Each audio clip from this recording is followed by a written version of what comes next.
What's up, everyone? This is the Go Along Podcast live at Hamburg Brewing Company with a fancy new backdrop behind us. We shimmied on downstairs, pounded our beef on wicks, ordered some Juice Box Boy IPAs, and welcomed in a familiar face. And it is good to see your face, Matthew Fairburn. It's been too long. How in the hell are you out there in beautiful Cheers to Matt. Cheers to Matt Fairburn. I'm doing well, but I'm bummed out that I'm not there at Hamburg Brewing right now. You know, that I have to join via satellite here. It's really a downer. It looks like a good time over there. You've been here. We've hung out here with Matt before for one of our Go Long one of the fan extravaganzas. favorites. We had a good one here with Matt. I remember. I enjoyed that one. Western New York really hasn't been the same without Matt Fairburn. I'll say that. There's a void. Here's why Matt is so smart. He's smart for at least a year. He goes to Boston / Foxborough, and he gets to cover a team that never makes a bad draft pick. Because I've never met a team that gets credit for every move they make in the draft. Nationally, though, Matt, we'll ask Matt. Locally, they get pressure. Now, this is why I'm being sarcastic, because I know Matt knows. It used to drive us crazy when we were with the Bills, and you study drafts. And I'm not even really going to take down the Patriots. Just study every team's draft. Study all of them for the last 5 to 6 years, and I promise you, you're going to get about a 40 to 50% hit rate that are good, good players. But Belichick makes the trade. Oh, he just acquired 2 more picks in the third round. Can't believe it. But do we follow up on those players or the other way? It's just. But Matt, do you ever laugh about that? Do you feel like the Patriots do get or is that over now since Brady left? I think it's over. I think it's starting to become over if it's not. I don't know. I do think there's enough people nationally and locally that are, in Belichick we trust, and whatever Bill does, you win that as much as he has, you earn a little bit of that. No question. But their draft classes from about, probably 2014, you could say, maybe 2015. They had some hits in 2015. I guess you could start it in 2017 to about 2020 really were iffy. And ownership, Robert Kraft even said, that their drafting has been poor, and he kind of called it out. And they had a good draft last year, at least looks at so far, with Mac Jones, Barmore, Ramondre Stevenson, but they got a lot of pressure, right from internally in the organization to draft better, draft differently, and get things figured out. Because for a while, I think it's part of why the transition was the way that it was going from Brady, is because there wasn't a lot of talent around Brady, which I think is part of what made him, eager to leave. And when they transitioned, they really had to have that year where it was a bit of a reset, because there was not a lot of talent when they had all those guys opt out, and they had to spend so much money heading into this season because they hadn't drafted well. So they had to, find ways to get, some decent players on the field. So I do think, I don't know, locally, people crush Belichick these days over his drafting, over it's seemingly everything he does. But I think that's sports radio and media around here in general. The sports radio here, they're tough on those guys. Sometimes maybe just by default, that's their personality and their nature. But I think this is a bit of a prove it time for Belichick. Brady's gone. It's been a couple of years. You got your quarterback going into year 2.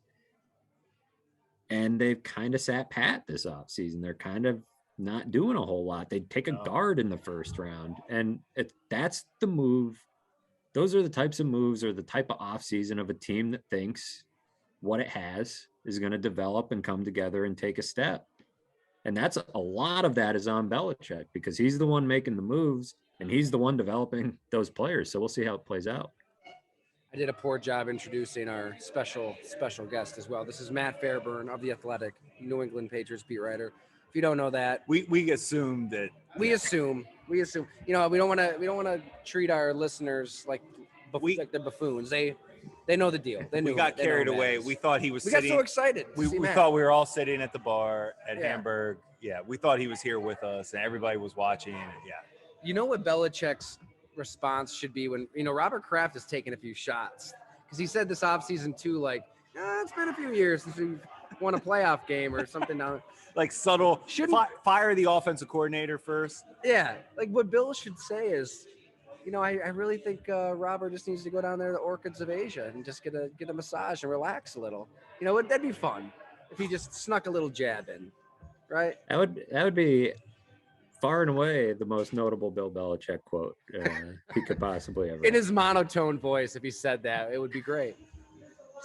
He doesn't even need to say Orchids of Asia. He can just say, Rob needs to get a massage and just relax. That is outstanding, and yes, but to you, what we're talking about is true. Like, there's always that first comment. A head coach fires a coordinator. That's your first sign of it's not my fault, it's yours. Man, that owner comes out. The owners, when they don't like to talk, especially about a guy like Belichick, and he comes out and says, "We haven't drafted that well." Cesario left to Houston. Now it's Bill's like, "This is on you, Bill. Like, you are now in charge of this post-Brady era." And they spent like crazy last offseason. They were signing guys left and right. And these are hand-picked Bill Belichick free agents, right, Matt? I mean, he got the dogs he wanted. That's not really Robert Kraft mentioned at the owners' meetings this year that's not really how he believes that you build a consistent winner. That's not the formula. And because he's seen it with his team and with Belichick, that you don't need to go out and spend in free agency if you draft well. And so he has. It's interesting because I think people jump from things that Robert Kraft says and can easily jump, at least around here on the radio, they jump to Robert Kraft is putting Bill Belichick, on notice. But I think it's more Robert Kraft feels like this is part of his role as the owner, is to put a little pressure and to, have some accountability. I don't think he wants Bill Belichick to go anywhere for a long while. I think the results would have to turn dramatically for that to happen. I mean, the way the season ended was really ugly in New England last year. 1-4, that terrible playoff loss to the Bills. They didn't force a punt in 2 games against the Bills late in the season, but still with a rookie quarterback, a lot of new pieces. If you said they finished 10-7 and losing the wild card, I don't think that's like a bad season, but that's a great. But when you look at when your lasting impression is 1-4 and 2 embarrassing losses to the Bills, then it's a little. And the one win was against the Jaguars, who were just awful. Then it doesn't look so good. So for a moment, they looked like they might be the best team in the AFC. And then now it's a matter of which version of the Patriots are we going to see in 2022? That is the perfect way to say it. The Jaguar, like the whole transition, what you just said, and expectations. The Jaguars, awful. What happened to the Colts because they lost to the Jaguars at the end of the season? It's ruined their whole, Jim Irsay said quarterback get Carson gone. Wentz out of here. Frank Reich was, Irsay probably was ready to fire him, but hey, Chris Ballard probably said, let's give him one more year. But you're right. When certain teams the Patriots had a good season. They had a rookie quarterback, made the playoff. A lot of teams would be pretty happy with that, where Kraft is looking at that like, let's get a little bit better. He wants to win a playoff game. He said he made it perfectly clear. He's like, it's been a while since we won a playoff game, which 3 or 4 year drought here or whatever. 3-season drought, maybe 4 years. Well, Kraft has to make sure Kraft understands there's a lot of fan bases and a lot of NFL teams that haven't been to a play. They don't feel sorry for them. Let alone won one. But it goes to show you the expectations. I mean, he's not getting any younger. He wants results, and he opened up the checkbook last year, and he wants, and they got the results. But it's an interesting time for them because they sat there. They go out and get Jabril Peppers. They trade for Devontae Parker. Some mid-level moves. I agree. And for a team that, everybody thinks the Patriots should be chasing, right? Because they were 10-7 and because they, lost so badly in the first round of the playoffs. People think they should be desperately chasing. They should be the ones pulling the Tyreek Hill type move or the Devontae Adams type move that you see these other teams in the AFC make. But Bill Belichick has kind of gone back to his usual ways of saying, I like what we've got on the roster. There's guys that didn't play particularly well. Let's see if we can get them to come along in year 2 in the system. That's a big thing, Huge. guys in New England talk about is Huge. that first year in New England is tough. And it's, I think, tougher than it is in a lot of other places, getting used to the system and things of that nature. So if you get a jump from Mac Jones, if you get guys like Jonnu Smith and Nelson Aguilar to play a bit better, if Matt Judon can find that form he had before the last month of the season, they think maybe they got something. But it is interesting, they lose J.C. Jackson, they lose Ted Karras, they lose Shaq Mason, trade him away for a 5th-round pick. But maybe even more importantly than those, Josh McDaniels walks out the door. I was just going to bring that up. The O-line coach goes with him, This is where I was, the assistant quarterbacks coach. And the only guy they bring in is Joe Judge so far. Is he running the offense? Is Joe Judge basically going to run the offense? The beautiful thing about Bill Belichick is he just refuses to say, like yesterday. We'll know when they line up for that quarterback sneak on 3rd and 8, right? He said, that's what. He said at the owners' meetings, it was very vintage Belichick when somebody asked, who's going to call your plays on offense, and he said, well, we don't have to call any for a while. It's like, well, there's no more trusty website than Our Lads. Agree again. For 100%. You go on ourlads.com. I'm looking at the Patriots depth chart right now. Right under OC, vacant. It says vacant. Vacant. So, which, is it vacant? I don't know. Clearly not, right? They have some sort of plan. Joe Judge, Matt Patricia is involved on offense in some capacity. Nick Caley, the tight ends coach, I think they might be grooming to be sort of that next guy. But then you have to wonder, does Bill get more involved on offense? I mean, he's smart enough to do it. But yeah, who's going to be calling plays? Because I think this is to Jim's point at the very start of the podcast. This is where I will agree with you that if anybody else, you strip away the Patriots logo and strip away the name of the head coach, if any other team heading into their quarterback's 2nd season let the OC, walk away and didn't obviously replace that person, didn't have a clear plan, everybody else would have to justify what they were doing, right? And Bill Belichick doesn't have to, because his owner, even said, he's like, yeah, sometimes he does things a little bit differently, but the results speak for themselves. And that's where, man, it better work, because you're developing a quarterback. This isn't Tom Brady, who can basically run the offense himself. This is a 2nd-year kid. So that's where I was. That transition to year 2 with no offense, with no Josh McDaniels, I should say, that somebody will be the offensive coordinator. He might not give out the title, though, because he has done that in the past. The defensive coordinator title has kind of just been sitting there. Part of it, I think it's not a huge part, but a small part is the media piece, because coordinators have to talk once a week. And so if he doesn't name one, technically they can just rotate that among assistants. That's what they do with the defensive coordinator here. They just rotate, I do think there's probably a small part of that, but I don't know. I think it's a big Bill Belichick prove it type of season, because he's getting a ton of benefit of the doubt that he's earned, but it's all going to fall back on him if it doesn't go well, because a lot of the stuff he's doing is very, unconventional in some ways, and, not what people expected. I think not what some people on the outside expected of, how they might get a little bit more aggressive to catch up to the Bills. So I love what you just said, though.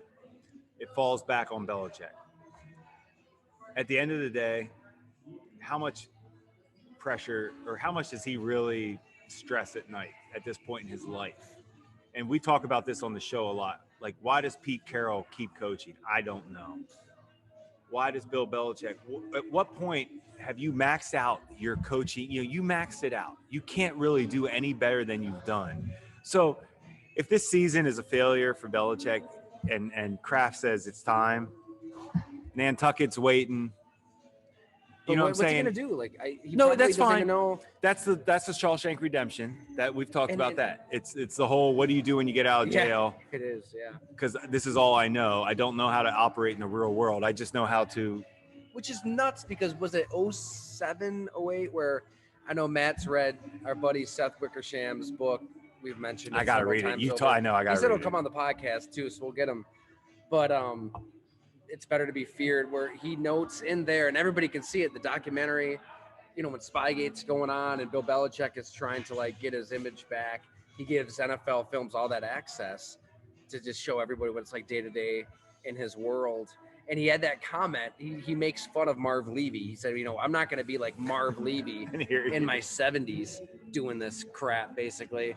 And he just turned 70. I mean, he's in that space now. Like, you know, he's got his kids on staff. I think that's good point. You know, good point. I think that's an important point, because it's true. That's a good point. You know, wouldn't that be part of why you peel away, is to have more family time? Not that his sons are his only family, but, you know, having those guys on staff, getting to, you know, help them launch what will become of their coaching careers, I think is a big part of it. He's got the record that he's chasing, you know, the most wins. So he has a little bit more to coach for than he is going for that. There is some type of, I would assume, you know, a guy as competitive as he is aware of where that number is. And what if I told you I think there's a fine line between competitive and obsessive compulsive? Oh, I don't know that. Is there a line? I mean, that I'm asking. For these guys, I'm more talking to you guys. Yeah, for these guys, absolutely. I've heard this my whole career. He's so competitive. He just wants to win. I'm like, yeah, who doesn't want to win? We used to ask players that. What's worse, right? Every player in the combine gets asked the same question. But do you love winning or do you hate losing? Well, everybody loves winning. That's easy. But you got to hate losing to continue to do or better yourself. And that's kind of the answer we were looking for. Not that it made a difference, but I've always thought that about these coaches that can't stop. I'm like, I don't think they understand. I'm not saying he's not competitive. I'm just saying, at what point, hey man, I did it. Like, I maxed it out. Well, it's gotta look. He beat Buffalo here in Western New York in the wind. That was a fake, Tyler. No, hey, I'm getting to it. All right, go ahead. Like, and I'll still remember his reaction with that final stop. You don't see that kind of reaction. That was true. Out of Bill Belichick. That was a good point. That win meant a lot. You could see, they looked at each other like. It was a feather in the cap. Like, we scripted this game plan to beat a team we didn't have any business beating. And then they get curb stomped 2 games in a row by Josh Allen. And you know, Jim won a little bit of money on that one. I think what's interesting about it's going to stick with him is my point. Like, he doesn't want his end on those terms. I think what's interesting about that wind game is like the wind game. How much 13 seconds in the wind game. I like that. Okay. How much enjoyment he got out of that. I think that's part of why, probably more so than competitiveness, the record, his kids, anything else. I mean, it doesn't always show, because I know he's, you know, monotone and sometimes expressionless and very to the point, public facing. But my God, does this guy love football? He does. And no doubt he loves. And when he can do like weird things like run the ball, you know, a million times, and it's almost like he just geeks out about it. I feel like I loved it. That's a great point. Bring it back to the 50s. At this point in my career, I've coached how many years? I've never had weather like this. Let me see if I can pull this off tonight. That's a personal challenge. That's a personal. I like that. And like, I don't know that like that was why he did it. Like, oh, I've never run the ball this many times. Let me see if I can do it. But when it starts to happen and you're starting to run the ball a lot, and you're like, wow, this is working. Maybe it'll just keep working. And then you win the game that way. In fact, I would probably say, I was thinking about this the other day because I thought about that game, and the way they lost to the Bills in those 2 games after the fact almost makes that first game like a more impressive coaching job in some ways from Bill Belichick, because I agree with you so much. You could go a few different ways with it. It depends what type of team you think the Patriots actually were, I think, when it comes down to it. Because if you think they were a good team that Belichick screwed up at the end, then you're probably not that impressed by the win game. Some people aren't going to be impressed at all because it was a bizarre weather event. But if you think the Patriots were actually sort of overachieving, out ahead of their skis, and they, crashed down to reality at the end of the season, then that was sort of the peak of it, of, playing a team that people think should have been in the Super Bowl, and playing this uber elite offense and this great defense and just running all over them and, out coaching them, out schooling them. And then, you get killed, crushed by them in the 2 games afterwards. But doesn't it just show you like what happened in that Monday night game was, one of a handful of inexcusable losses from the Bills, because clearly the talent gap by the end of the year looked vast. And that game happened in early December. And, a few weeks later, they were blowing them out, on the same field. So I don't know. That was an interesting, I will remember that game for a long time, like a long time. How wide is the gap, in your opinion, between Buffalo and New England? And take it one step further, go with the whole division if you could, because I was going to ask this later, but I think I was going to say, do you feel like that's why I was going to talk about this division right now? Obviously, clearly, Buffalo is the top. Do you feel like this division now is creeping on Buffalo? I don't actually. I don't either. I don't either, man. I don't either. I don't. I would say the Patriots. You could flip a coin on all. I guess teams. I would say the Patriots maybe are. The Patriots are the closest to the Bills. I just don't buy the Jets and Dolphins yet. I just don't, because if you don't have a quarterback, then I just don't really care about what else you've done. And so until Tua, becomes what he was supposed to be, I'm not sure that Tyreek Hill solves all the problems. And the Sammy Jets, Watkins, EJ Manuel. Right. You could go down the list. Sometimes it works. Sometimes you go out and trade for Stephon Diggs and your young quarterback takes the jump, and then all of a sudden you're one of the best teams in the AFC. That's happen. The difference. That's what we talked about. Which quarterback, right? Who's going to make that jump? Can Zach Wilson do it? Maybe. I mean, he's a total wild card to me. And Tua has not been overly impressive all that often. Maybe Mike McDaniel can get in there and scheme something up, but ultimately you need the guy throwing the ball to be the one that elevates people around him often enough. Frankly, I like Mac Jones better than those other 2 quarterbacks, short and long term. That's I agree. I mean, you can't say there's a definitive who's better than who of that group. I agree. Like Josh Allen sitting there, Yeah, I think it's Josh Allen. I think it's Mac Jones. And then until the other 2 show something. I mean, seeing Mac Jones and Zach Wilson on the field at the same time, granted, Zach Wilson going up against the Patriots defense, but Zach Wilson at times looked lost. And, that happens to a lot of rookies, but it was bad. That game was bad. But Matt, until you see it happen, until you see him turn a corner confidence-wise, the way Josh Allen sort of did at the end of his rookie year, I just don't know that. I get that they made some good draft picks. They've made some good moves. They have a smart GM and Joe Douglas. Maybe it'll all come together, but it might be for the next quarterback if that guy's not, ready for it. So we'll see. He has a ton of talent, but the coaches and the quarterbacks haven't proven anything, frankly. You just Mac Jones and Zach Wilson couldn't be more opposite as far as one is off the chart talent, right? That's the guy you're drafting off the bus. The other guy is the guy that gives you the substance, I'm not scared under pressure. I don't want to say Zach Wilson's scared, but he played a little frantic, fast, where Mac Jones didn't show that. Those 2 are so different. Where Wilson's ceiling, people are betting on he's going to get to Josh Allen's ceiling.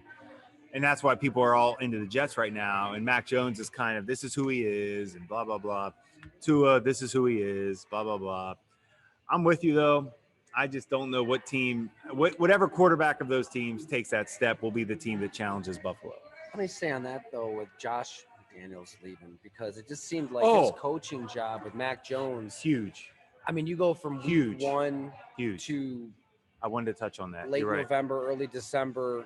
It was a different Mac Jones, 100%. right, Matt? I mean, it was a guy who was kind of, I mean, the training wheels were on. I feel like there were 3 sets of training wheels 100% in the season. But you know, that Browns blowout, I can remember a few throws where he gunned it downfield. You know, he gripped it, he ripped it, he took a chance into some tight coverage, and it's like, okay, like he turned a corner. But I feel like there was his offensive coordinator kind of opening things up. So he's gone now. You remove him from that equation. It's big. How big of a factor is that? How much was Mac Jones's improvement on Mac Jones? Like, and how does he continue his development? I mean, people can make fun of him all they want. They love to around here, but he improved throughout the season. You can put up his numbers as a rookie versus pretty much anybody.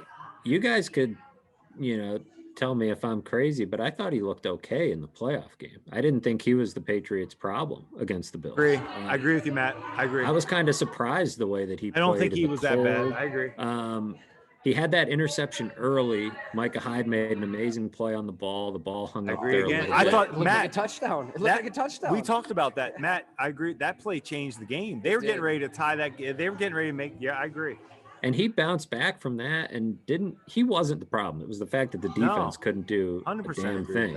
So that's an important experience for him. It's why I just think he's way ahead of Tua and Zach Wilson, which isn't saying a whole lot. Well, right? This is where I was going to go with that, Matt. I agree with you. Here's where I think the Patriots need to figure. It's okay. We're talking about the Bills, but we're talking about Josh, but we haven't mentioned Herbert, Mahomes, Burrow, name them. I'm forgetting guys. Wilson. Every guy. The AFC quarterback it's insane. Like, can Mac get to that level? It's not even about the division right now. You're talking about you're not going to be the best team in your division. That's a fact. Can you win a playoff game?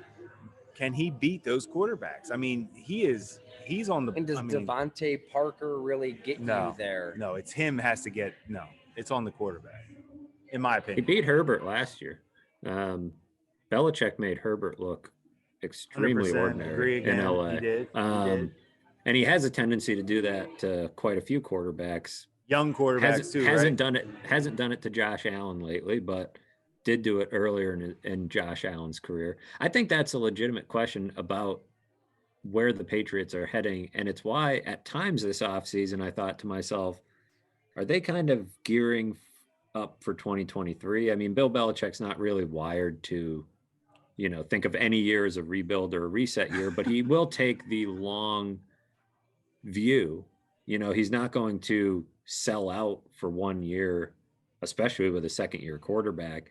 And as I look at, you know, take a step back and say, okay, they didn't have a lot of money to spend this offseason. They have a ton to spend next offseason when Mac Jones will be going into year 3. The Bills will be tighter up against the cap because, you know, Josh Allen's big numbers start to kick in. You know, maybe they're playing the long game a little bit.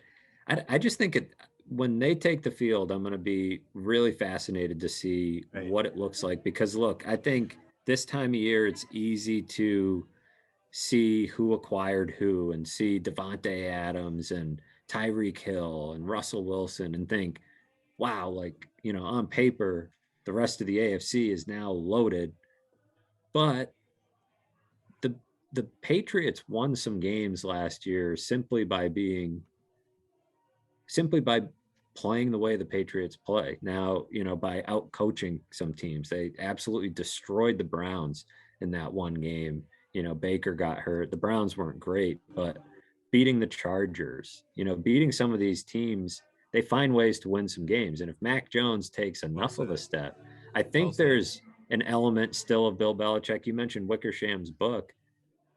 You read a lot about the Patriots dynasty and everything that they built. There was a belief at some point that you could win. You didn't need the best quarterback in the league to win. And at times, Brady didn't have to be that early in his career for them to win. Now, the question is can Belichick get the rest of it figured out? Because that's what failed them at the end of the year. The defense wasn't good enough. The pass rush disappeared. They couldn't force the Bills to punt. Now they lose J.C. Jackson. They replace him with Malcolm Butler, Terrence Mitchell, a couple of rookies. They have a lot of interesting pieces in the secondary. It's going to be one of those years where you say, can Bill Belichick scheme this up? What does he have up his sleeve? Because that is the part that I think can't sit well with him, is the way his defense played down the stretch. Forget the rest of it, and losing to the Bills and, hurting his pride or whatever. It's the defense piece that I think he has to be going back to the drawing board and saying, what the hell can I do to slow down 17? What's he going to have cooked up? At times, it just looked like it didn't matter because the talent gap was so wide. But that can't possibly be true because there's enough talent on that Patriots defense to make something better than what they put out there. So, again, comes back to Bill. If he can mastermind something here. Could it be the defensive coordinator's fault, who is the son? The defensive coordinator, not with a mullet like that. He's fine. where there's no defensive coordinator in title, right? So how can we point fingers? When things were going well, Steve was calling some great plays, and you'd hear that snuck in there at press conference now and again. But when it wasn't going well, it was a little bit less clear. I mean, Gerard Mayo's over there, Steve Belichick, Bill is over there. Matt Patricia has some sort of ambiguous. Just hope he uses the pencil. Use the damn pencil. Gotta have the pencil for something. He doesn't use it for anything. It's a laminated play sheet. He was down at the owners' meetings, which I found interesting because Jim, have you ever been to an owners' meetings? Like I was not invited. No, because you were. To your point, you're tight. Right. It's a tight group. It's GM. It's the head coach. It's usually your cap guy. It's the owners, obviously, and then you got like team presidents. Like you need to be in meetings, and like Matt Patricia, it just has this vague title. I guess they don't. Everybody's title's so vague. It's unbelievable. Matt Groh was down there. Their director of player personnel, the de facto GM. So your GMs are always down there, but Matt Patricia, sort of like maybe has some sort of cap type of role or front. I don't know. He was at the owners' meetings, which makes you think, that's you got to be pretty high up, or the Patriots just do things differently, and he's tight with Belichick and gets to go to West Palm for a few days. But it's not as if it's the combine and everybody goes. It's a tighter group. It's a shorter list of people that get invited to that thing. So it was interesting that he was down there. I think that's a great comment that a lot of people might not know about, but that is tight. It all comes back to Bill Belichick wanting to prove he can win without Tom Brady too. I mean, you read Seth's book. I mean, he couldn't wait to get Jimmy Garoppolo in there. It pained Bill Belichick to see him leave. He at his core, I think it's ego. Like I'm not saying that in a bad way even. Like he wants to prove he can win without the greatest quarterback of all time. And maybe that's what comes to go back to your point, Jay. Like that's what brings him back again and again and again. What brings him back? Just I can win on my own right. Like he's not going to just come out and say anything remotely close to that, Matt. But you get the sense that Bill Belichick is just dying to prove himself as a coach, mutually exclusive from the quarterback he won all those Super Bowls with. I got to think I don't know if he's trying to prove himself so much as he is, in a way, like competing with Tom, right? It's like Tom won one, and now he's got to show that he can do it too. I don't ever get the sense, because anytime you push Belichick or push the right button on the right day, he'll give you a wise crack about, the type of coach he is or what he's done. Or, there was that comment, I think it was after the Titans playoff loss a few years ago, where somebody asked him, what he thought about what he would say to the fans who have been with the team through thick and thin. And he's like, there hasn't really been a lot of thin around here. That was great. I love that. Which is a great comment. Yeah. So Is he trying to prove himself? I don't know. I think he loved coaching that team last year. He had a lot of fun with that team. He was not nearly as grumpy. That's a good. Or you know what? Whatever Matt? word you want to use to describe him, as people I like that. at least coming onto the beat, I was like, you know what, this guy's pretty good to deal with. Like he's, he had some happy days. He had some shorter days like anybody else, but he was, frankly, I don't know, like him versus Doug Marrone. The first year I covered Doug Marrone, like Doug Marrone might have been grumpier. I'm not sure. He might have been, the moodier coach. I'll go ahead and answer that for you. But yeah. But to your point, you're right. He was actually, that team. Yeah, he was enjoyable. Like to see him celebrate after that win game, that you call it. It was like, wow, that was the first time I was like, man, he really did care about this game. My first question I just wanted to know after that game was, I just want to know, no, we'll never know, but did they go into coaches' meetings and say, fuck it, we're not throwing the ball. If this is the weather, run it, we'll play defense, let's see what happens. I just kind of want to know the thought process on that game, but I've never seen him sounded like it was closer to kickoff. It sounded like it was they closer to like a game day thing where it was, that's sort of what it sounded like, because then that's even better. And I don't, like you said, we'll never know exactly. We'll never know. Nobody will say that. Played out, but like based on what players said and how it, how much of the truth they're telling, I'm not sure. But I do remember waking up that morning and not knowing the couple of days leading up to that game. It wasn't like the playoff game. The whole week, it was like everybody was talking about how cold it was going to be because it was freezing. The wind is a little bit different. We didn't know exactly how bad. We knew it was going to be a nasty weather probably, but we didn't know the wind was going to be that bad. And once that became apparent on the day of, it was like, all right, well, we got a few runs in here that'll probably work. And then they just kept working. And I think they were just okay with playing keep away, just punting the ball. And they were, and they punted it a lot. To the ego, that has to mean something to Bill Belichick. Like I would think. I can do this without Tom Brady. I can do this without a quarterback. I can beat the Bills juggernaut. That seems division, right? My way. I think he's enjoying coaching because, and not to say he didn't enjoy coaching Tom, obviously, the success they had, but I think how tense and dramatic it got, and it became its own little soap opera toward the end. I think Bill is glad to be on the other side of that. That early season game against the Buccaneers was such a build up, Tom Brady coming back to Foxborough, Brady playing against Belichick. I feel like Belichick proved a lot that night. He's like, look, I'm going to go up against this guy. They almost win that game. Brady didn't play. Brady got off the field and was in his post-game presser, and it looked like he had, gone the distance, 10 rounds, and really had to fight for every, ounce of that win because Belichick put together, a good game plan. If Jonathan Jones doesn't get hurt that snap, then they win that game, right? Because that was he gets hurt. He'd been shutting down the slot. And then I forget who it was that came in, but Brady realized it and went right after his backup, converted that huge third down and settled the goal. Yeah, it was one of those games where every little thing was going to matter because those two were really button heads, Belichick and Brady, just figuring out who was going to give first. It was and then they had their big, long meeting after the game. And I think once they got on the other side of that, Belichick was probably happy to be done with that piece of it. It was like, look, there's no bad blood. We got together. Everything's good.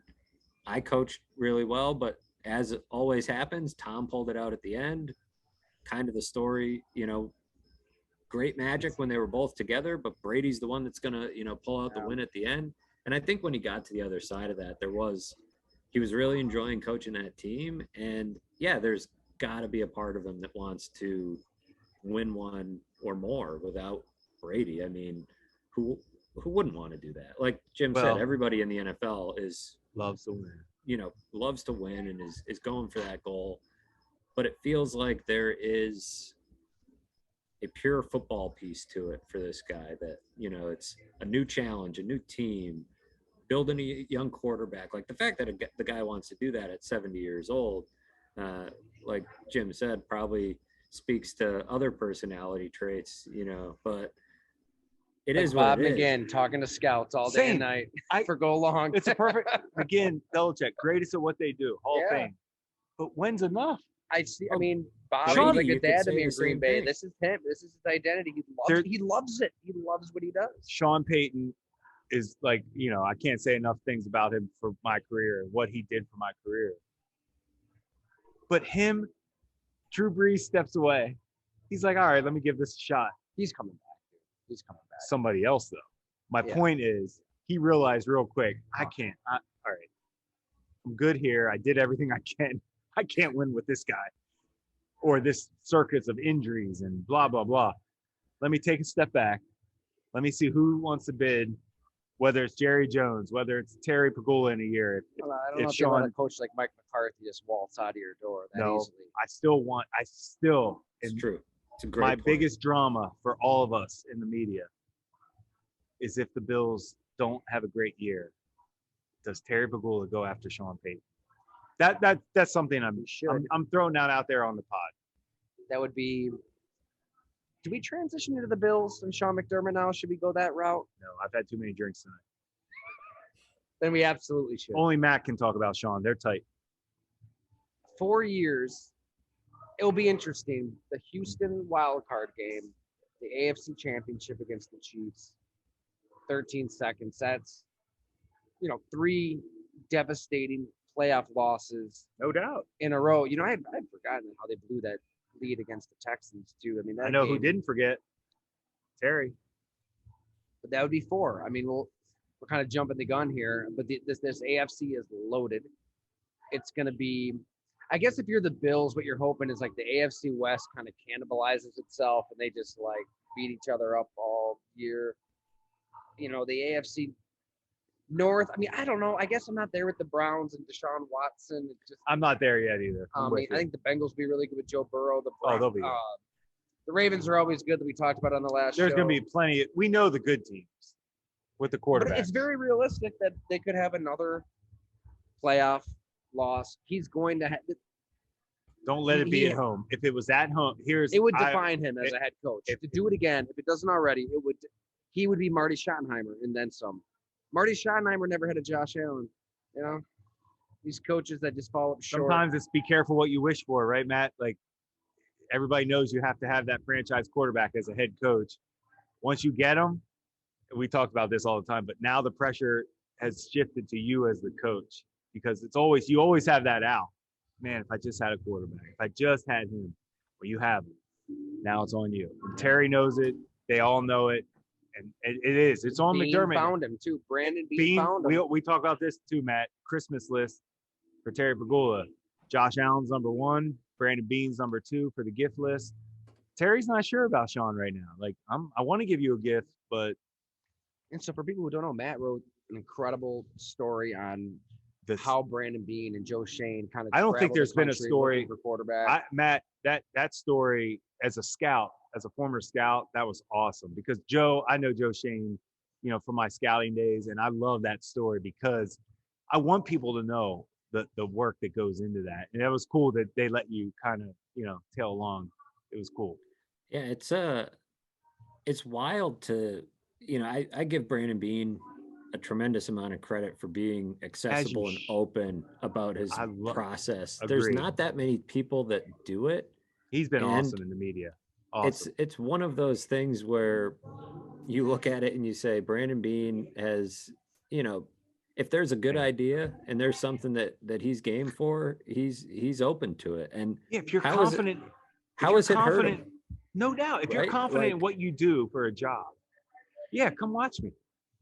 Which the guys that aren't confident make up excuses like 13 seconds. What's funny is I pitched the same story to when Doug Whaley was the GM, and it was shut down quicker than what the hell, Jim? You could ever imagine. Bring it up. It probably never got to Doug. It probably never bring it got up to because Doug. I'll tell you right now.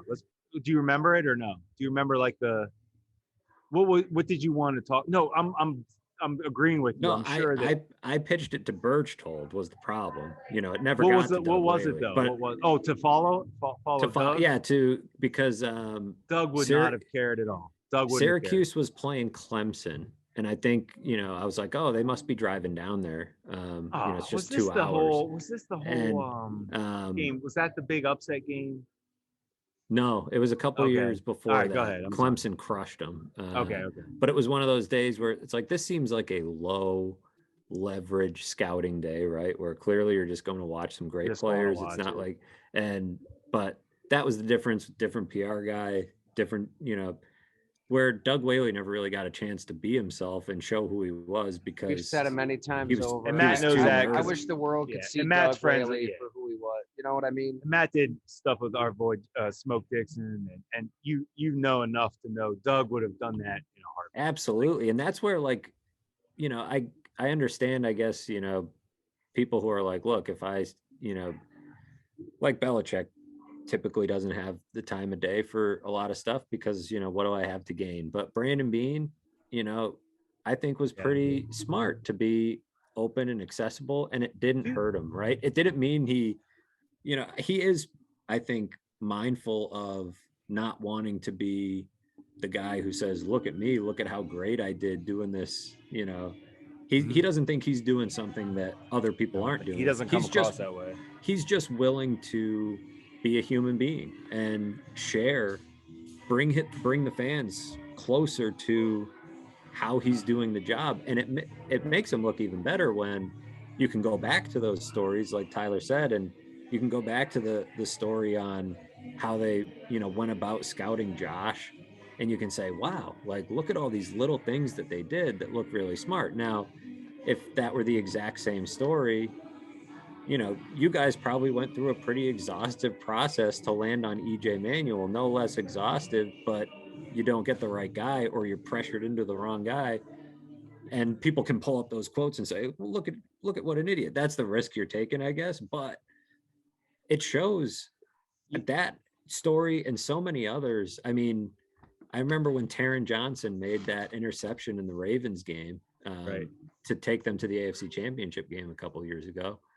Kind of a bumpy up and down type of career for him. Joe Shane went out to Weber State, watched him live because they have a belief that if you're going to take a guy in the first 4 rounds, you better have seen him live. Either Brandon or Joe had to have seen him live, basically, for them to take him in the first 4 rounds. Love that. That's a great and he saw, he made a detour on his trip after, I think, watching Josh, watching Harrison Phillips and somebody else. Funny enough, all these guys end up on the team. But he goes up to Weber State to scout this corner. And it's like, those are fun stories because you log a ton of miles as a scout. You do a lot of thankless BS and put up with a ton of nonsense, terrible job security, low pay for so many years, time away from loved ones. And when you get to the point that Joe and Brandon and those people are at, like, you should celebrate some of those wins, and not all of them are going to be wins, but they aren't.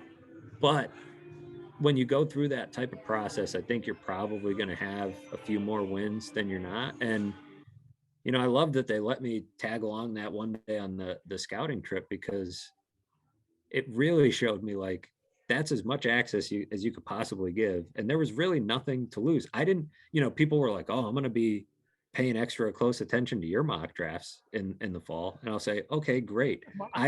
Okay, great. Like, do you go 7 rounds? You go UDFAs? Well, it's like, I appreciate Matt, that's the key. If you could do 7 rounds, you officially know. But think about it. So I appreciate the sentiment. Like, by all means, follow my draft coverage more closely because I went on a scouting trip with these guys today. But think about what I saw. I saw, Brandon Beane and Joe Shane scouted Alabama, LSU.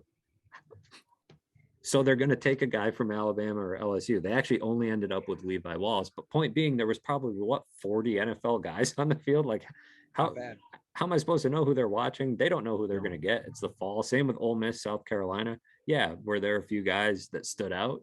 I think Debo Samuel was on the field. Brian Edwards was there.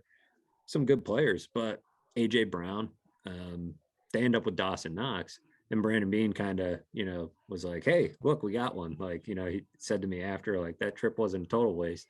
But that's what I kind of realized going on that trip was like, yeah, you could take me on the road. Like, these guys are going to see everybody. They might be going there. And he made this point. He's like, I might be going there to cross somebody off my list. Like, right. I see him up close and which is just as important. You guys are like speaking to in my wheelhouse, but also there's such a community. I wish a lot of scouts could listen to this right now, but that live thing is hilarious. Not in a good way. When I say hilarious, it's so meaningful. I can remember watching Cam Newton play against Tennessee Chattanooga. Cole Strange country. It was one of those games.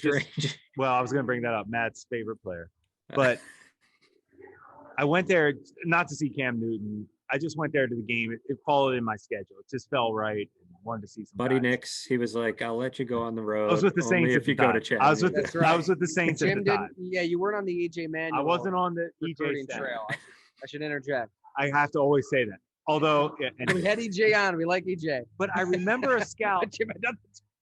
I didn't, and I love EJ though, and that was probably one of the best podcasts in the history of podcasts. Yeah, that was incredible. EJ and I told EJ flat out, like, yeah, man, you had no chance once the new regime came in.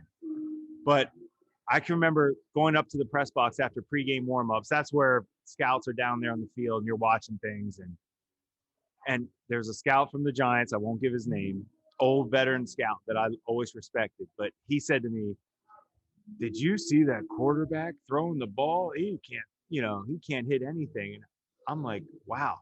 My take was, yeah, I've never seen anybody look like that in my life.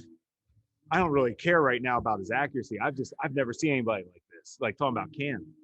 I'm like, I've never seen a quarterback like this. That's amazing. And I remember going through the draft meetings, and Coach Payton wasn't a huge fan of Cam Newton because of other things, of how he wanted his franchise quarterback to be. And fair enough. I'm not going to disagree with anything he said.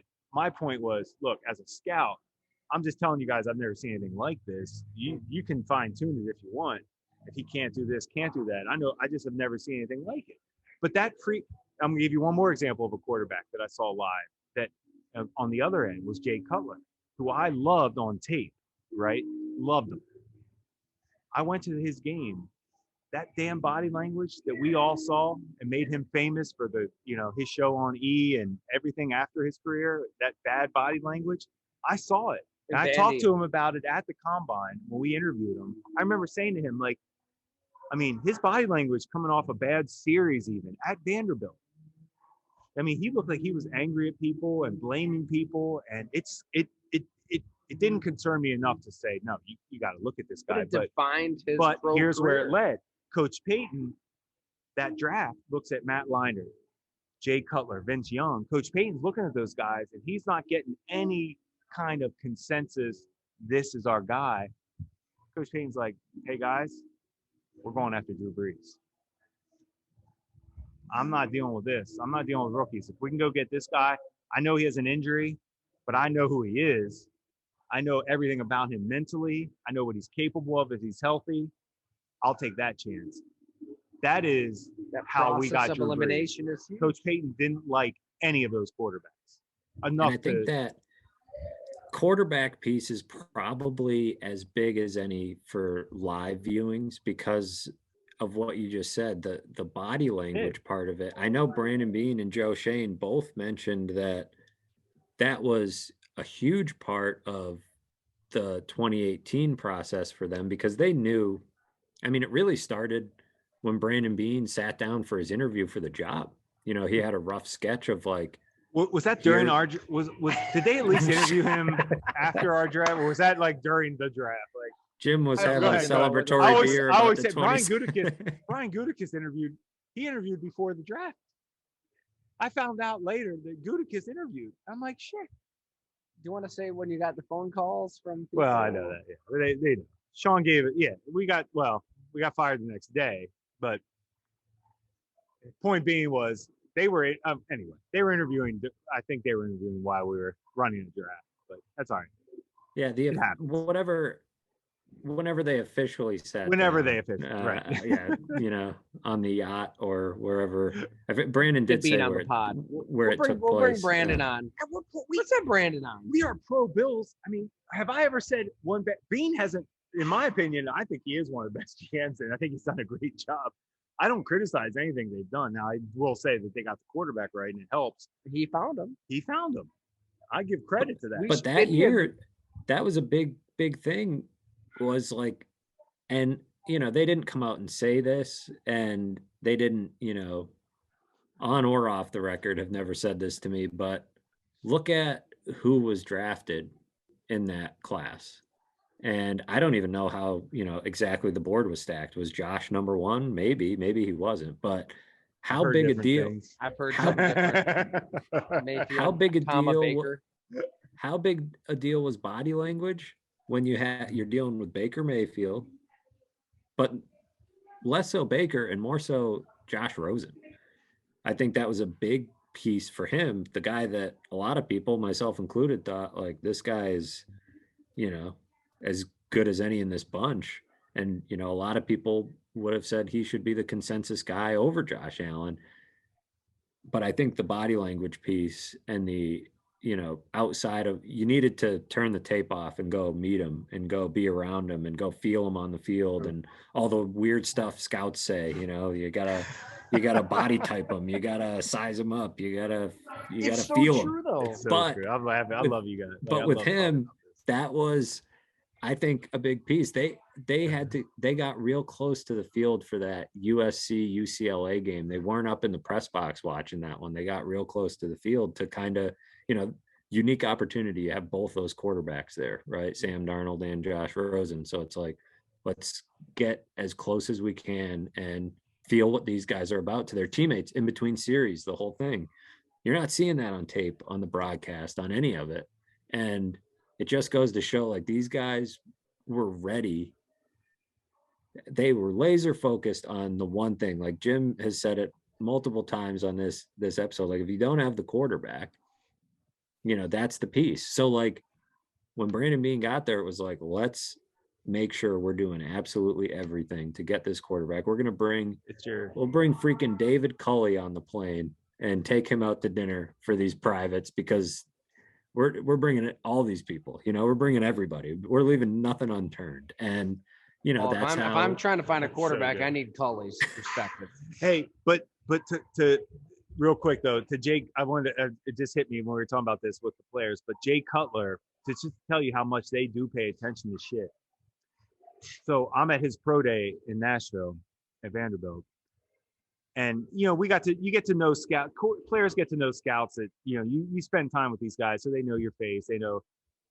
And obviously we were picking high and knew we were going to probably taking a quarterback with the Saints. Cutler, we had just signed Breeze in free agency. So their pro day, was after that.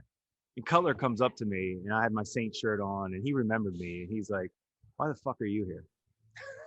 So you guys just signed Breeze. You don't want me now. He was pissed off. He thought he was, he thought really and he was right.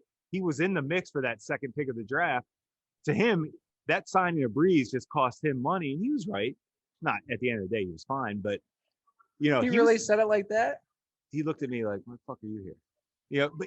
But I love that about Cutler, because that was him. He was always that, like, that's what I was going to say. That was my favorite thing about him. Even if he's an asshole, I kind of love it. He's himself. I loved it about him. Give me that over somebody who is obsessing over how I'll tell you who perceived every second. And you know who that would be broadcast. for me? Would be Trubisky. Where really? As I just didn't know if he really believed in himself. Where Cutler was like, "Look, I know I'm good enough. You just, you sign that guy. I know you're not, like, you messed up. You could have taken me too." That's not a bad point. I mean, I got to know Trubisky pretty well, and like he didn't have that he really worked at it. I'm the man. Almost to the extreme. Like he was really trying to study leadership and reading that book, Captain's Class. And he went above and beyond trying to research how to relate and which you can't fault him. I think that it's impressive. No, because a lot of teammates liked him as a person. It wasn't even that, right? But it's got to be natural, right? And for better or worse, Jay Cutler was natural. He was himself. He was who he was his whole. But he never changed from Vandy to wherever he went. It's I always liked him for that. And that's a big Josh Allen thing, isn't it? I mean, that Yes. guy's comfortable in with who he is. What do we Yeah. say? We say that all the time, Matt. We sit here and say, I've never heard. There's not one thing I don't love about him. His press conferences. What's interesting is there were non-Bills scouts leading after that draft that said, you know, we met this guy, we had a private with him, or, you know, we had a combine visit and he was like kind of a dork. Like, I'm not sure if he's like the alpha type that you really want leading. He kind of came off like a little nervous, a little weird, a little bit of a dork. What's so interesting about scouting is you can have one team that sits there and says that, which is 100% 100% true about Josh. And Brandon Beane and them saw that and found it endearing. They were like, this guy, this is who this guy is. He was nervous. Brandon Beane pointed that out multiple times. The first time they met him at the Senior Bowl, he was really nervous. And they thought, you know, this is interesting. But Brandon Beane took it as like, this guy really cares. And like, this guy is, and then the next time he was more comfortable. And the time, you know, they met him again and he was even more comfortable. All of a sudden he's like owning the table and like being himself and opening up. And so, whereas a couple of area scouts that met him for 25 minutes at the combine said, this guy's a dork. He's not comfortable. He's not commanding the room. Brandon Beane, you know, peels back the layers, as I'm sure a lot of teams did, but he's just a guy who is comfortable with who he is. And I think teammates really like him for that reason. And I think there were people that questioned whether he could be that guy in the room because he wasn't your typical Jay Cutler asshole type, but it's worked out because he's him. And then he grows and matures, and now he's a man. He's not the same kid coming out of Wyoming that was nervous and tripping over his own feet. He's grown into himself and found who he is even more. You wouldn't believe the overthinking that goes into a player. When we drafted Trey White, Sean McDermott was on the phone with LSU's coaches, you know, like 2 weeks maybe before the draft. And we were talking about Adams, the safety, and Trey White, you know, talking about those guys. And Sean got off the phone and he looked at us, and Adams was like off the charts, everything, you know. And Trey was, for us, was off the charts too. But here's what sold kind of Sean and all of us was, I don't want to say because I don't know the exact coach that Sean talked to at LSU at the time, but he told Sean that Trey White was every bit of a dog, if not more, than Jamal Adams. And Sean was like, hey, for a corner to have that type of, you know, that type of character too, like that really made us feel good about Trey. Obviously, Jamal went a lot higher, but it's the overthinking. And then I'll one more story on the overthinking. Jyree Evans from the Saints, who my dad coached at Bloomsburg. I scouted. We drafted in the 4th round. And when they asked me about him, I've known him his whole life as a freshman, all that. I said, yeah, you know what? If we take him, it's going to take some time. You know, he played Division II. He played right tackle. We're going to bump him to guard. You know, he hasn't done a lot of pass pro at his level and his offense, blah, blah, blah. I was overthinking everything. He started at right guard as a rookie and is now in the Saints Hall of Fame and will probably be in Canton at someday. Like, that's how much you can overthink things, where I'm like, he needs a year to learn. You know, that I knew Jyree more than anybody. And I said, he's going to need a year. Started as a rookie, never missed a game. Look at Ozzie Newsome with Baltimore, right? We were just talking about it last week, where if you have those instincts, sometimes you don't overthink it, and you just trust what you see. It's right there in front of you if you can trust it, and the scouts know these guys. And I love hearing conviction. I can talk. You need to have the conviction. I think it's one of the interesting things about the draft as it plays out. You know, you mentioned Belichick trades down and everybody thinks he's a genius. And part of that, I think, is Belichick's conviction in the fact that the more picks he has, the better off he is. And, you know, he's going to find the good mid-round values, and he doesn't need the high pick, whatever.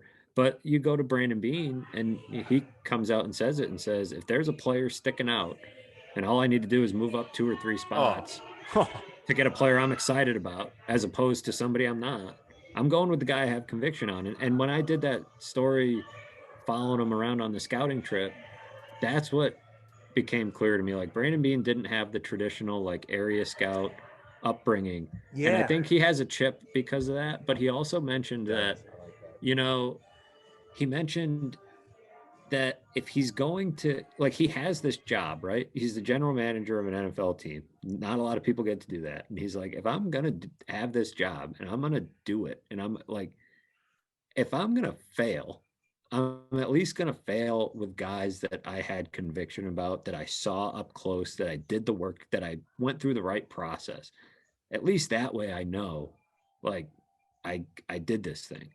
And I think that's I think honestly it probably makes that scouting staff, that front office, enjoy it. Like I imagine working for him is very rewarding because he includes a lot of people, and he's the type of guy who goes out and walks the walk, doesn't take himself too seriously, puts in the work, and he's willing to say, look, we went through all these meetings. I made these scouts sit here for hours on end telling me every little thing about this guy's brother and this guy's dad and where he grew up and how many times he got busted for pot. And we set this board and we said Kaiir Elam is the last first round grade, and we're sitting here 2 picks. Yeah, should they have given up a 4th? I don't know what the chart says. It probably wasn't a good value, but doesn't matter. I at least respect the reasoning of saying, look, this guy was sticking out, and if we were going to wait and get a guy we weren't pumped about,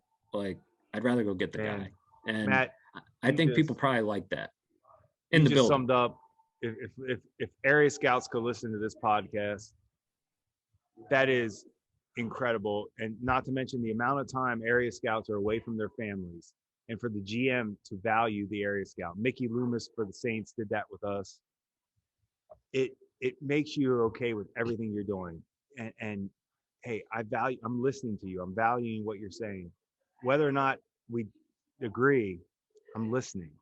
And man, it goes a long way. And if those scouts believe in Brandon Beane like that, that's the key to a front office. It really is. They have to buy into the GM. They have to buy into the GM is going to at least listen to what you're saying. If they think what they're saying is in one ear out the other, you're going to lose them. I'm not going to lie. It happened to us in Buffalo for a lot of reasons.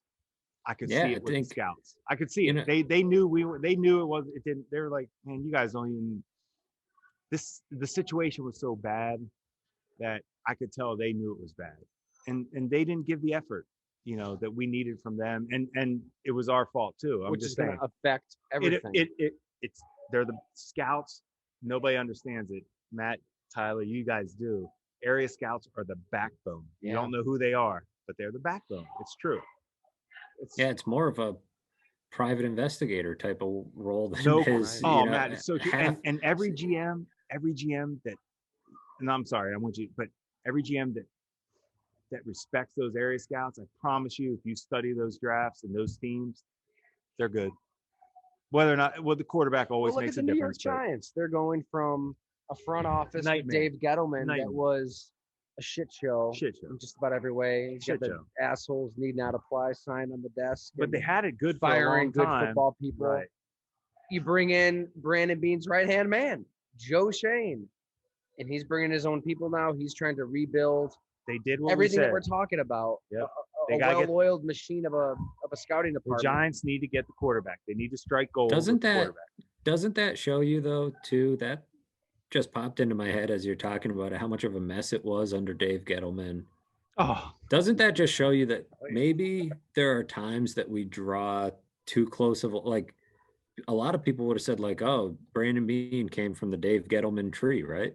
Like, right. They don't even, I guarantee they barely even work together. They get along.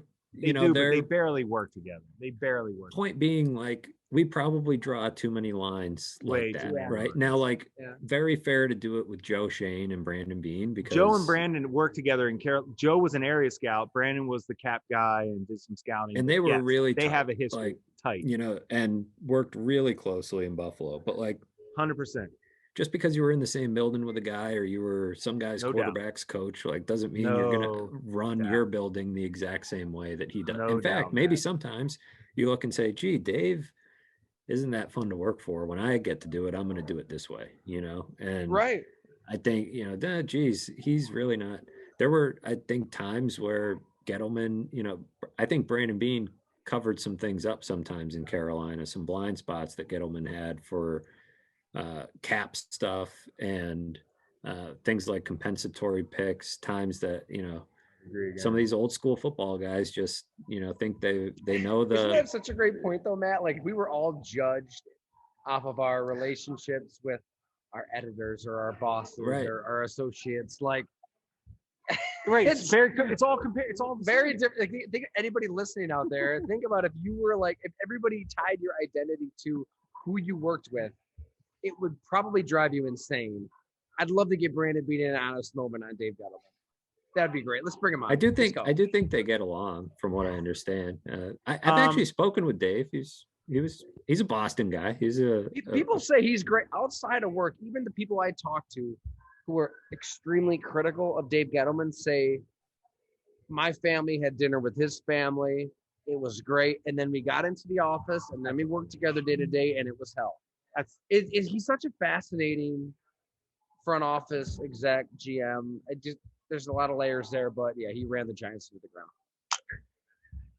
It's like crackle. What can you do? Hey, happens to the best of us, right? I'll tell you.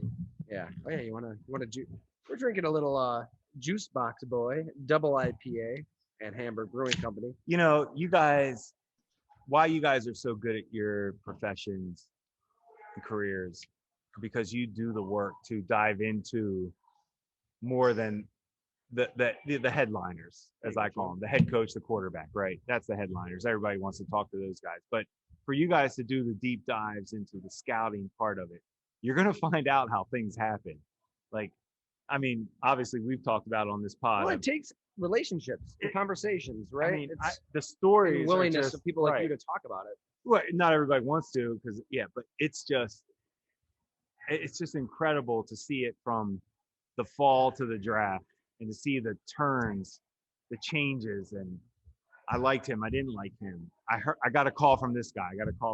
It's just like unbelievable. The drama that goes on up till draft day, up until that day when Coach Payton called Urban Meyer and couldn't get a hold of him if we wanted to draft Aaron Hernandez or not.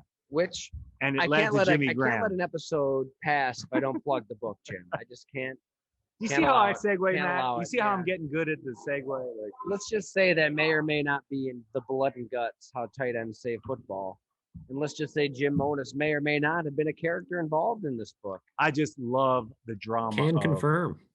Can confirm and love the drama of drafts. And you guys do everybody that loves football and reads you guys give them the inside stuff like that it's not just the coaches and quarterbacks. There's so much that goes into it. Well, there's people, and let me just blow a little smoke up Matt's ass here because he won't do it himself. But like Matt is one of the rare beat writers who is driven through that prism. Like you can just, I mean, we hit it off right away on the beat because you guys want to know the stories. Yeah. But I feel like we would talk about the job, talk about the team, and it was like our juices got flowing. Matt's wired the same way, and it's.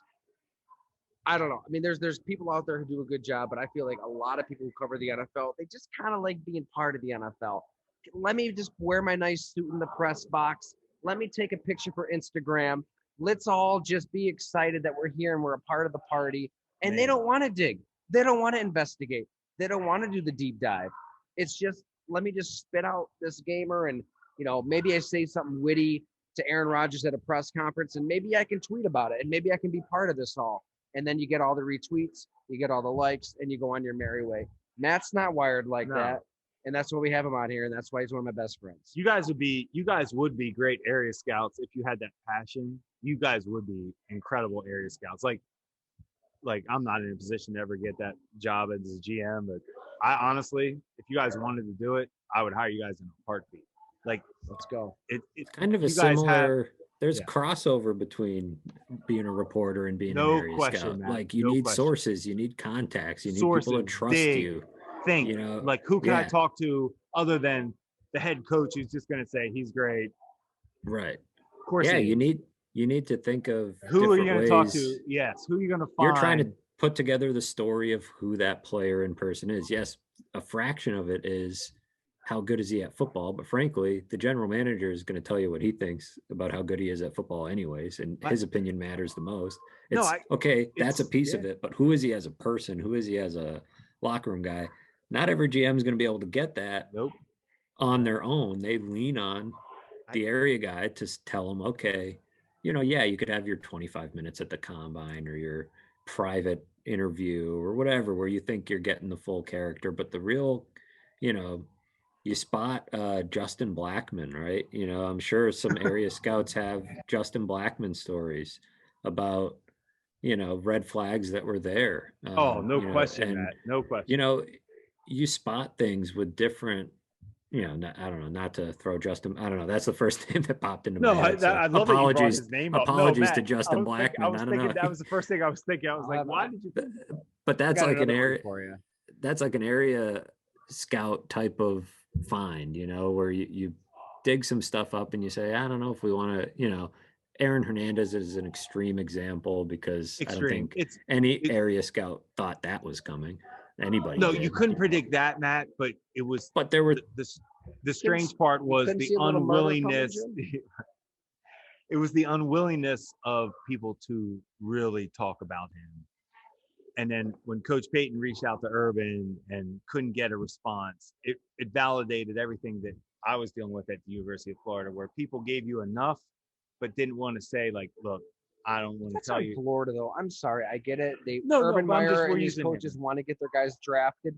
But at some point, your ass is on the line. Your reputation's on the line. Tell these teams this is a bad person. Do not draft And that's the difference between area scouts and reporters is I can understand coaches' motivation for being truthful and upfront as possible with area scouts. Sometimes that's easier to decipher with a reporter. Is like, sometimes I wonder, like, why is this person talking to me? Some people just want the truth out there, right? They just want the story to be told.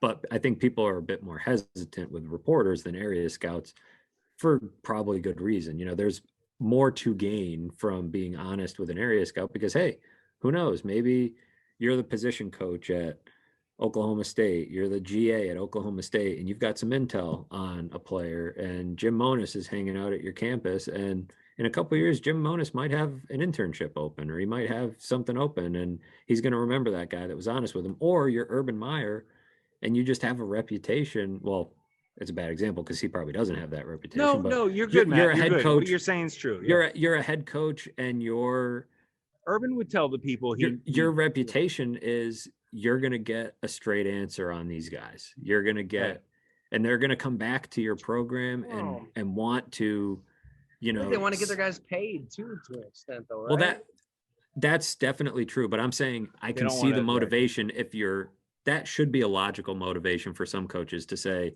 I want as much as possible these guys to come back and know they're getting a fair shake. Not everybody's like that. I'm sure there's a lot of college coaches, especially probably, some of these smaller schools, it's probably a little bit tougher. They're like, geez, this is our chance to get a guy out there. Yeah, they don't sell anybody out, Matt. You're exactly right. No surprise that nobody had anything but glowing things to say about Cole Strange. Now, I think it's because Cole Strange is that type of guy. He's just a pretty clean. He probably is, right? He's just a pretty clean, all about football, hardworking kind of guy. But he also went to Chattanooga, and Chattanooga doesn't get a lot of phone calls from NFL scouts most years. And Jim Monos popped through one time to see Cam Newton, but it fell right on the schedule.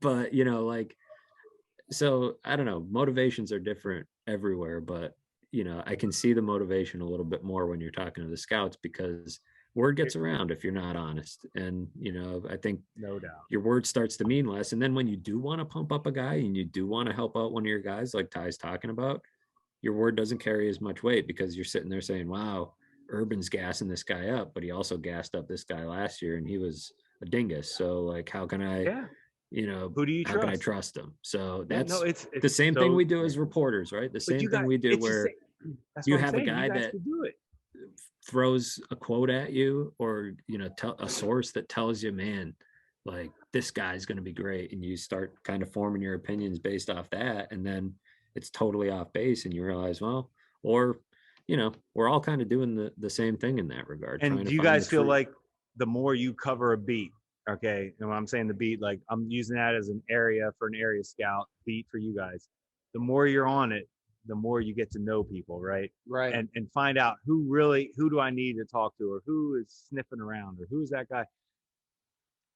They used to tell me that, I remember when I first started scouting in the Southeast, that's a big deal in the area world, right? Oh, you're scouting. The Saints hired me as the Southeast area scout. I was the Northeast for the Philadelphia Eagles. So I'm going to the Southeast, and they're like, it's going to take time. And it did. They looked at me, and you guys may have experienced this before, but they looked at me like, who are you and what are you doing here watching our practice? Like, yeah, I know you're allowed to, but everybody you work with is GM of a team. Right. What are your credentials? Like, I know that guy. I've seen him on TV. Who are you? Because everybody's there. And that's it takes me time. right now coming to Boston, right? Did you feel that? Did you feel that? Yeah, I absolutely. Like, I met Robert Kraft, and he was saying like, oh, this guy came from Buffalo, like, can we trust him? Like joking around, and that's the way Robert Kraft is. But I think when I first got here, I mean, readers, and it is the type of, I think Boston is the type of media market that the Southeast is for an area scout, where I agree. It takes a lot of time to, no doubt, break in. And I think, to your point, like the longer you spend on it, that was one of the cool things that I probably took for granted at the end of my time on the Bills was I mentioned Taron Johnson making that big play, and I just like pull out my notebook and have all sorts of reporting on Taron Johnson because I've talked to him a bunch, and I've talked to everybody who scouted him and the whole thing, and it's college coaches. And it's like, well, now I have all this stuff that's going to make my column sing that other people don't have because I've been here a long time. All of a sudden, like, it was like, wow, I've been here a while. Nobody on the field can make a play where I can't do that. I can't like pull out my notebook and say, all right, like, who is this guy? How'd he get here? What is his story? What's the significance of him making the play? And it's the same as a scout when you're like, okay, that finally, let's say, I think Tennessee is probably a good example of the last 5 years or so. If you were in the Southeast, Tennessee for a while wasn't putting anybody in the league. It was weird. All of a sudden, like, they had this gap. But then let's say you've developed the relationship with the right person and a good player comes along and you have good access to intel, or they have some guy that's under the radar. That's where just having as many sources as possible, knowing as much as possible. So when you're ready for the moment, did I know Taron? Did I do that work because I knew Taron Johnson was going to make the play? No. Do you make those relationships because you know that Lenore Ryan is going to turn out a guy like Kyle Duggar? No, but all of a sudden you took a guy's business card at one point, and Lenore Ryan is in your area, and you stop by every year because you never know, and you're being polite, but you're building relationships. And then they have Kyle Duggar, and you're ahead of the game on the character and everything else. So it's very much the same game. When I went, on the flip side, I mean, you look at the New York Giants and they stink. We have a visitor. We're doing a little podcast here. Yeah, we are. Do you love the Bills? Do you love Josh Allen? I totally love the Bills. Do you love Brandon Beane, the GM? Just say yes. I love the Bills, yes. There it is. Love the Bills. You did good. You want to say hi? You can say hi. We've got a visitor here at Hamburg Brewing Company. Did you love Hamburg beer? Howdy. No, I don't want to be. Did you love the beer tonight? No, my son might like you though. Down the road. How old is he? Listen to a little go along. He's a college kid who is right now. He just graduated from Edinburgh in sports and recreation. PSAC. I'm Bloomsburg grad. Oh, he's going. I'm He's Bloomsburg going grad. tomorrow. We're driving to Pennsylvania. He's running the 5K. And He is beautiful. running the 5K and 10K. Cheers and congratulations. Yeah. He's brilliant. It's hard to get into the PSAC schools. Well, he won. They won. He goes to Edinburgh. I know. I went to Bloomsburg. I'm all about it. Yeah, we're all in the PSAC. You don't win it. Jim, I think you have a new co-host. No, I'm talking about the education. So tell me about your podcast. we're live right now. You're on it. You're What's on. it about? Football. Yeah, we should probably get back to football. The it. Bills. Okay. Well, we're major Bills. All right. That's all that matters. Well, thanks for He's stopping looking by. Tell him to subscribe to go long, and we'll consider him. Go Yeah. long. All right. Well, There we go. he's got a year and a half for his master's. Tell him be friends with McDermott. He'll hire McDermott. Sean McDermott will hire him and then fire him. I shouldn't have said that. That wasn't on the air. No, we're recording. We're recording, Jim. We have the editor. Perfect. Joe Paterno. Great. No, we're cutting all this. I'm gonna keep it in, I think. Did I just ruin the podcast? All right. I'm sorry. I was just trying to have fun. All right. So, Sorry, Matt. little did I know saying New York Giants would just ignite. How did that happen? I don't know how it happened. Anything happens here. They're clearing out here in Hamburg. Yeah, so we got to I'll clear make out, this yeah. point quick. To this point, I'm listening to your area scouts, though. So the Giant series I did, I forgot in this head to just pull it up. Marcus Cooper is the Southeast scout. Who I know very well. You know him well. When I was talking He's a to my Bills guy. Giant sources. Yeah, Bill's guy. Yeah, that's Right. right. He was there. He was telling Gettleman, telling the Giants, DeAndre Baker is bad news. Do not draft this guy. I just pulled up the story. People can read it if they want. He'd call Baker on FaceTime and ask if he was working out, randomly. And Baker just wouldn't even answer his phone. Again. And it's like these little things that kept adding up. And he's this area scout. He's a certain place on that totem pole. But he wasn't listened to. And so what did the Giants do? They took Baker. I believe they traded up to number 30 in the first round to take DeAndre Baker. They passed on so many guys, and you can go right down the list. And I think Deebo Samuel, I think that was that draft, right? DK Metcalf, AJ Brown. It's always that one player. You can play that game all day long. Right. I get it, but they should not have drafted somebody that the area scout was telling them not to draft. And I think the teams that take those opinions into consideration, I agree, are going to be ahead of the game. And it seems like Brandon Beane has kind of struck that balance. But I hope both of you guys continue to do what you do and dig, try to reach those area scouts, because they won't sell people out. They'll give you what you need, but they know. Area scouts know what's going on with the players. Matt, that was a pleasure. Matt, that was awesome. It was good catching up. Always. Awesome to Good to see see you. you guys. Hopefully we'll see you in person. We got the birthday pretty soon. card in the mail, by the way. We got it in the mail, baby. Nolan. It's crazy. 1 year coming up. Yeah. Wild. Time flies. Matt, we're all fathers. We're all tired. I mean, on Twitter, I was selling this as a Patriots Bills toddler podcast. So I like that. The toddler. We waited a while to get into the toddler talk, but we really we need to devote an hour to how to raise these little rugrats. I can't contribute. I don't know how to raise kids. When does but it's hard. somebody become a It's hard. toddler? That was a question I had. Some people say it's a year, but I really feel like our little guy here has entered it a little early. I think he's ahead of the curve, is what I'm saying. I think it is whatever you decide it to be. Right. I think you just look at him one day and you're like, this little guy is a toddler.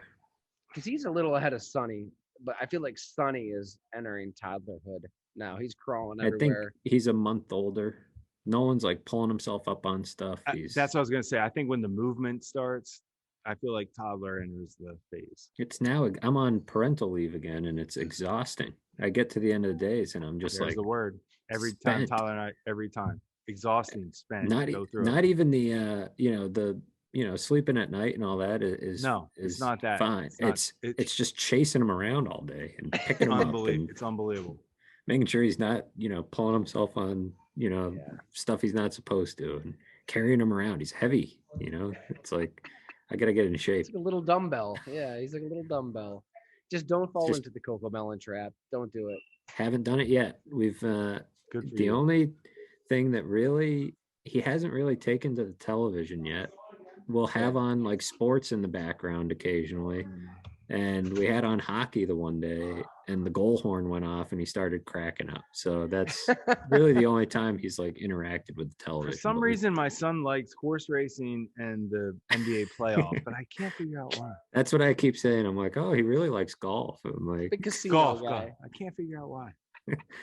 I think he likes golf because Daddy's got a lot of money on Tom Hoagie this weekend. I don't know. I always tell him on that horse race, whenever it ends, I say, okay, I'm going to turn the channel now. But that's the best part about it. You win or lose in 2 minutes. You don't have to waste your time waiting 3 hours. Matt, You're the man. Great to see That was you. fun, man. Everybody read Matt Fairburn's stories. Follow him on Twitter, everywhere. Let's do it again soon. We gotta make this regular occurrence. and Matt, enjoy your off season. Yes. Absolutely. Will do, You guys, fellas. you Thanks guys for are just having like me. scouts. And Enjoy the off. hopefully we'll enjoy a beverage or two at Hamburg Brewing. We'll be back in about a month and a half ish for Nolan's birthday in Buffalo, and Hamburg Brewing will have to be at the top of our list for our tour to Buffalo. We'll We're let doing it. we'll let Mcdermott know you're coming. Sorry, man. I forgot to give him my 4% pod. address change. I missed the Christmas card would- this year. He must have. If there were 2 tables at Hamburg Brewery, and Sean and McDermott had to sit with Matt or Jim Monis, You'd Who- sit with me. you're not included. He would No, sit with actually, Jim. you are. No, actually, you might be included because Okay. I think you're on the hit list. Who would he pick? It's a good question. Jim. You He know- would pick Jim. I think he'd pick you. You're a football guy. You're I also football got him a $5 million a year job. You did get him the interview, and you did More push for his now. hiring. That has to mean something. I feel like I'm best friends with Sean. I'm gonna call him tonight. All right, man. Let's do it again soon, brother. See you, Good to Matt. See ya. See you soon, fellas. Cheers.